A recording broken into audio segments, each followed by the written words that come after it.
Hello there, you rootin' tootin' raspberries. Good to see you again. I know I have a lot of hard-hitting, negative posts, perhaps sometimes, or posts that are just too imbued with struggle. And even now, I am having a hard time. Just a little bit overwhelmed. I've got a bit too much going on in my life. Who knows?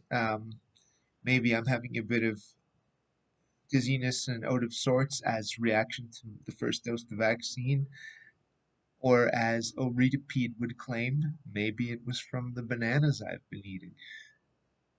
Nonetheless, despite struggle and all of that, this is absolutely the happiest time I've ever had in my life. I have never been this happy. I feel like I am finally getting a chance at the life that I deserve, and it's come to me in a big way, and I couldn't be more grateful. Couldn't be more grateful. And again, things aren't perfect. We can't predict the future. We can't guarantee things will last forever. But nonetheless, it's the best I've ever been. And this is sort of the counterpoint to my, euthanasia posts from, I guess, would have been the end of November. And I don't think people really got what I was saying there. Many people reached out very positively, and I'm so grateful for that. People I didn't even expect to hear from. People were so supportive. Couple people just very negative and dogmatic and judgy and just like who don't really know me that well, so it wasn't their place. So that kind of rubbed me the wrong way. Um, and I think the other thing that people didn't realize was I thought of euthanasia as a safe way to deal with my problem. And what I mean by that is that euthanasia doesn't happen overnight, right? I wasn't just going to jump off my balcony. I wasn't just going to, you know, eat uh, 18,000 urinal cakes and see what happens. Am I really allergic to pee?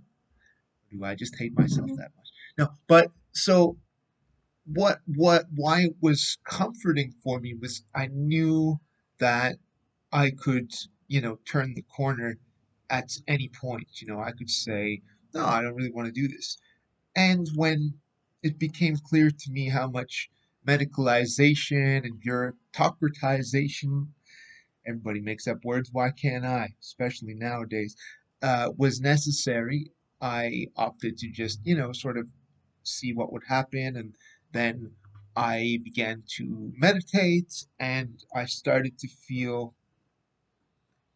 more stoic and better enough to want to be around, to continue to partake in life. And I guess the ultimate goal of that was that I kind of wanted to go to this big party, surrounded by friends and loved ones, and just and there's something to be said for that, for like not getting old and sick and dying and stuff. But God bless that meditation. It got me turned around good enough to just, you know, uh, begin to feel joy again in the positive things and become stoic enough about the negative things that you can just stomach it and want to be around. And lo and behold, uh, you know, seven 6 months later, I was um, ready to receive the greatest time of my life. And there's even more big news to come, but I'm not able to announce it yet. So I'll keep you in suspense about that one. But there's other good news too. Um, no, I'm not pregnant. Anyway, this I believe is June's poem, and this is and people can refer me to this if I do get talking euthanasia again. You say, hey Josh, what about your own words instead of things that they might like that I might be against, or nobody is going to convince me of anything better than myself. And I hope this is a help to people because, you know, I know what it's like to feel suicidal. So if you have felt suicidal before, or you have felt there there is no point to anything and why go on and stuff like that. Hopefully, this brings you some comfort and encourages you, as the title says, to just hang on. The plea of this poem might seem unfair, especially if you have done your damnedest to live with purpose and to have a good time of it. It's one thing to be that kid at the bar with incisive chatter, but have too much self loathing to actually live out your dreams.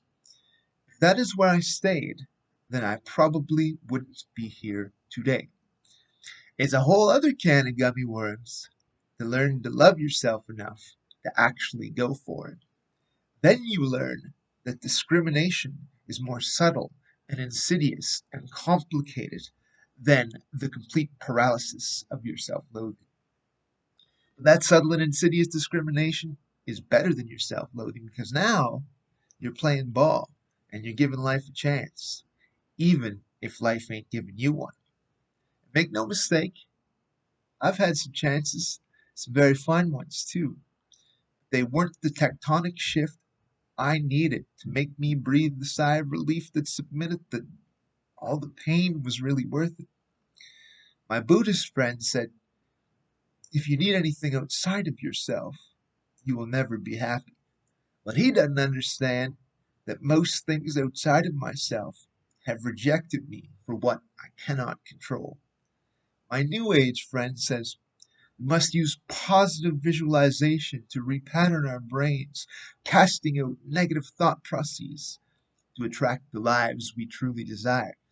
But she doesn't understand that the rich must actually share, no matter how much we wish for a better life.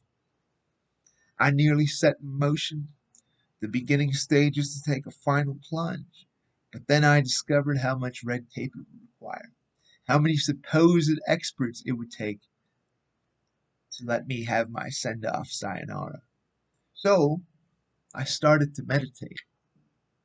In a bout of madness, I had seen demons, but this time they didn't return in an overwhelming way. I was able to see good things, to become more stoic about the pain, and open myself up to the possibility of my greatest dream. And it came in so much bigger than I could have hoped for. I have never been this happy. I hope it lasts forever. But of course, one never knows how the chips may fall or the changes life may necessitate. For now, I am content to enjoy the ride, and I am living proof to testify that if you end it all, you might miss your greatest chance. So please, please, just hang on a little longer. You never know, right? Hope you liked it. I hope it serves as some comfort if you're on the ledge. Just wait a little bit if you can. Okay, see you soon. Never been this happy. Bye.